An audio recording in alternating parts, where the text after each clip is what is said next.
A fundamental idea was that when people going to the theater turned off of Main Street, they would see lights on. That indicates that there's a show tonight. There's something that's happy that's going to happen.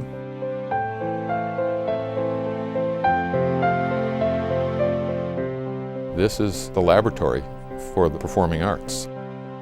Everything that happens here, whether it's musically, whether it's in dance, whether it's drama, is somebody thinking about something related to the human condition.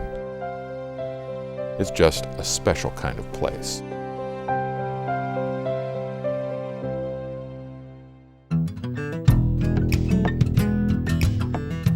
We were very fortunate in having the property and the space that we needed, and having Nils, who had a professional interest in the buildings, and a very good architect. The groundbreaking occurred, and incidentally the area was in soybeans. We waited just a little bit so that the people could get the soybean crop off. I remember looking out of my window from Presser and seeing corn and grass, nothing. It was nothing. And then started the work, and it all went smoothly. From the beginning, the idea was to have it first rate, and all of the design features were intended to carry that out. And both Nils and the designer worked on that, having it distinctive and very practical. I remember standing actually right back here when it was just concrete blocks, looking up while they were installing the chandeliers. And I remember thinking, wow, this is going to be a phenomenal facility. There was a characteristic of the thought that went into many features of it, always with a view of what's going to happen on the stage.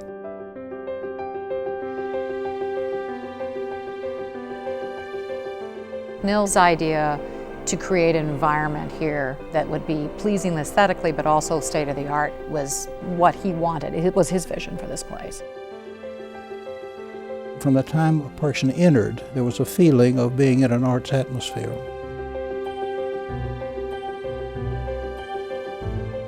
The board took an action to name it for Kathe Freed, and of course, we were greatly honored. The Freeds, they were especially interested in the performing arts. They did this together. This is the DeBow and Kathe Freed Performing Arts Center.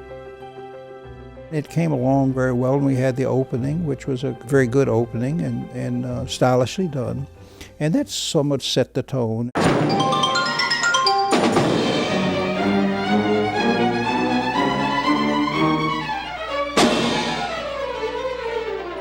When that curtain went up and that orchestra went and the students, it was phenomenal.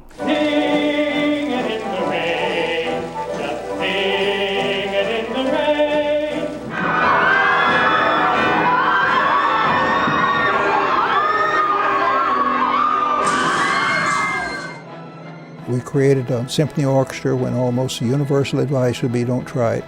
It won't work for a school your size. Van Cliburn was here, the concert pianist. I mean, that's unheard of to have a world-renowned classical pianist of his stature. And play his Tchaikovsky's first piano concerto with our symphony orchestra.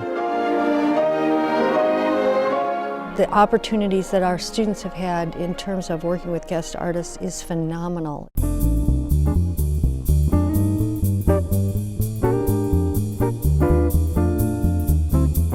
The audio here is great, the lighting is great, and the attitude of the stage crew is perfection. It's changed the community in terms of access and availability and exposure to things that they would never have otherwise. Who in Ada would ever see Marvin Hamlish? It did a great deal to elevate the area's impression of Ohio Northern. It has brought the performing arts to this community. We're bringing in things that not only are things that they like, but what they need to see as well. The Holiday Spectacular. It's entirely local. It's seen by 9,000 people a year. It has some kinship to the New York production. It is today strikingly successful. Kathe Freed and I had gone to see the shows in New York. We very quickly passed them by.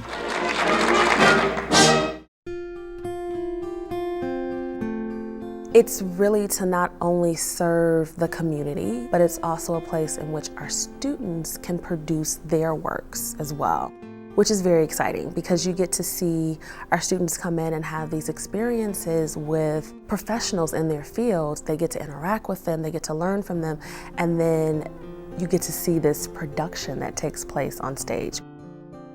It was a purpose-built theater for the students to use, as opposed to a found space that was adapted.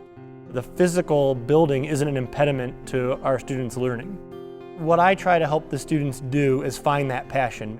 If it's lighting design or scenic design or costumes. You have the costume shop right next door. I didn't have to sew my own costumes. That was an amazing thing.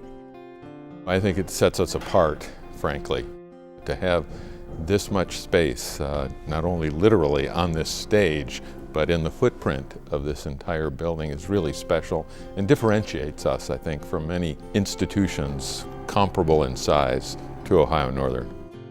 We do an outstanding job of combining the liberal arts and professional and pre-professional education, and that is really the education of the 21st century. The programs that are housed and that use the Freed Center actually exemplify that very directly. Music, theater, communications. Right along with when the Freed Center was built, WONB went on the air. Richard Gainey built the station from the ground up.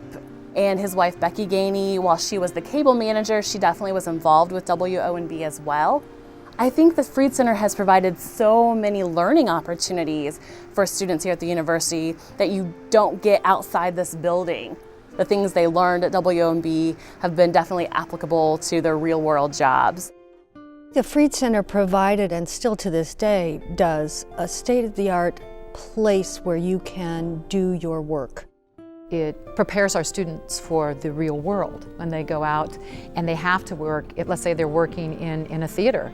They've had this, an incredible light board, we have incredible sound board, an orchestra with an orchestra pit here. It's unheard of in institutions our size.